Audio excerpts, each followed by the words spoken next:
we on? All right, what's up guys? Thank you for clicking on the video. After our last video went somewhat viral in the CrossFit community, I definitely want to come out with more videos. I'm really liking Andrew Hiller's videos on the affiliates. It speaks to me, it's what I know. The competitor side, you know, like I like the drama a little bit and I listen, you know, it's a little bit of a palace intrigue. But for the most part, all of his content on affiliates is spot on, which is why I'm going to do video reviews on the things that I find important. So the topic of this video is why people leave CrossFit, and it's a very good topic that I want to delve into and kind of compare and contrast his thoughts with mine.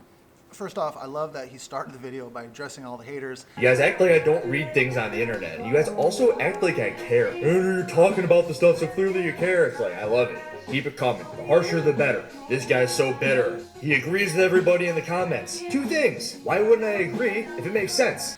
You know, it's interesting when he's getting more and more popular, so more and more people are commenting, and it's funny because I'll get some people too that comment and they'll say stuff, and I'm just super nice, and he's kind of the same way. But it's interesting that he talks about how people think he's bitter. He's absolutely right though that gym owners have the same exact thoughts as him. And I know plenty of gym owners who just don't know what the hell to do. They have the exact same opinion as me. So you think I'm bitter? I'm one of thousands, man. They're bitter everywhere. But you know what they're doing? They're running their gyms. They don't got time to do this. I barely have time to do this. I'm up till 3 a.m. every freaking night making these videos because it's my freaking passion now. It's a good time. So, all right, let's jump into the video review. Somewhere down the line, think about making a video on why people quit CrossFit. Take a person like me who did it full bore for what, 3 to 4 years? Why do people quit? What can gym owners do to keep a community together? Just a thought for content down the line. Love you, bye. So he set his concept up into avatars. So there's 3 different types of avatars. So going to think of people who just started, call them Avatar 1. You have Avatar number 1, the people that just show up. You know, a lot of times they quit after a couple months. We're going to think of people who are about your 1 to 2 year person who just happen to disappear at some point. And we have Avatar number 2, the people that have been here 1 to 2 years. You know, they currently buy like wristbands, and they have T-shirts, row T-shirts, and they have the shoes. They're getting into it. Avatar 3, and 3 is the biggest number, which means he's the longest tenured member. We're also going to. And then you have his Avatar number 3, which is the person that's been here 3 years or longer. They're really big into your community. They help you around the gym, and you know, just overall they become, you know, friends. We've got Avatar 1, who's just showing up and maybe leaves immediately. We've got Avatar 2, who's here for maybe a year or two. And then we've got Avatar 3, who's here for 3 to 5+ years. I think so. His method on onboarding. I had a workout where people would come into the gym and I would test their will to live. Probably not the best business model, I'll say it again. The workout was 27, 21, and 15-9 of wall balls and burpees. And now call it the HILLER Fit Tester. Everybody can do a wall ball for the most part. He was absolutely right. That's, you know, it's one way of doing it. And the thing with CrossFit is we can do this any way we want. And so it's up to you. And, you know, I had something similar when I started. I do things differently now. And that's just because of my mentor, and I know that my decisions are based off of data, right? Like I know what the best gyms are doing. I'm trying to emulate those gyms through my mentorship program. So you know, like for me, that's not the way I would do it. And he was right. You know, he definitely weeded some people out there, but there's no right and wrong way to do it. I would go down this huge path of what CrossFit is, and I would use all of these analogies, like you're going to go to Mexico, I'm going to teach you a new language, I'm going to do it slowly, and eventually you're going to be so fluent that you don't even need me anymore, and that's my goal. I want you to be self-sufficient in life and CrossFit. So the Mexico analogy I really like because it makes a lot of sense, right? You are teaching somebody a methodology. You're trying to explain the whole concept that we read through our level 1, right? We got our level 1 and we're just like mind blown. It just makes sense. Like it just, when I read my level 1 first and I started taking notes, I was like, holy shit, this shit is, I mean, it just makes sense. Everything makes sense. And kind of like, why didn't I think of this? And so I like his analogy with Mexico. However, the way I would do it, I definitely wouldn't try to explain what I'm going to do. When I intake people now, I 100% make things about them, their goals, what they want to accomplish, and I really get to know them. It's 100% about them. It's just about figuring out what the person wants and seeing if I can help them do it. But the Mexico analogy I really like. For my gym in particular, I saw that I didn't have the manpower to do anything that it took to keep people there who didn't want to be there. So that's why I came up with this sort of method. And you know what? It was pretty good. Now, the no manpower to keep people here, his comments on that really resonated with me because it's called, remember, it's your retention, your length of engagement. How long do people stay? And that's a very important number, very, very important number. And he's right. He's just saying that he didn't have the people. It's called your client journey, right? Like, what is your client, like, what does your person go through on day 1 and day 30 and day 60 and day 90? Like, what happens? Like, what are all the touch points, right? How many emails are you sending them? Are you checking in with goal reviews? That's all the stuff that you need to do to retain members, because if you're just trying to make things about the best hour of their day, that only lasts so long. But I can't help you, and I very much think this, if you don't want to do it for yourself.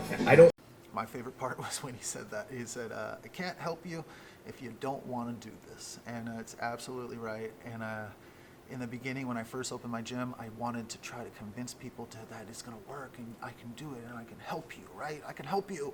Let me help you. And if they're not ready, they're not ready. There's always the high school bullshit in an affiliate, and there's nothing that you can do about it. It's human nature to be a little bit dramatic. You do things like you have little events, you have Halloween parties, you go places, you have things in the gym, you try to do little competitions, which I wasn't all that fond of. This was interesting. His high school comment was interesting because before, in the past, I definitely understand it and went through it. In all gyms, I thought had it. But since I've made a bunch of changes here, we don't see that anymore. And it's interesting because, all of the stuff that he talks about like why he made a video on, like, why you would want to own an affiliate and why not. All of his why nots I've experienced. But now, since I do things different through my mentorship program and knowing through the data of other gyms doing it, what the best gyms are doing, it's different when you have confidence that what you're going to do is going to work and it's not going to create that high school drama. When he said this, I was like, no! Don't even charge them, because keeping them longer is the goal, because you make more money then. So that. No, don't do that. No. We are a service business. It took me 7 years to understand this, you guys. We need to charge what we are worth for our service. Period, all stop, okay? As much as I'm sure it would build the community, you're doing work for free. It's just that's not the culture that's just not what I want to try to create here. I mean, it's happening slow, but people now understand, like, if you want to do personal training, that's on top of your membership. You want to do nutrition coaching, that's on top of your membership. Everything is higher value, so it's going to cost more. And, something like that, I just was like, no, don't do that. That's such a mistake that I made, was just trying to make things free to try to help people. You think if you make things free, you'll bring people in, they'll come, they'll like it, you'll win them over. Never happens. But people at this stage leave because they get bored, essentially. And it's your job as an affiliate owner to make sure that they don't get bored. Try to keep on educating yourself so that you can educate your people. Now, members do get bored, and that's just part of it. You can only do your best, right? You can try to set up to where you make them feel good as soon as they walk in, to the minute they leave, that they're thinking about wanting to come back. You can do all of that, but there's only so much you can do. If people get bored, all you can do is wish them well, and you just move on to the next person. All right, so in review, number 1 for him was how to keep the members, not to kick them out right away. And to wrap this whole thing up, in order to keep avatar number 1, don't do what I did and kick them out right away. I think that was a great idea of his. Don't want to do that. Let's try to give them a bunch of wins in the beginning and set them up for success. Number 2, keep them healthy.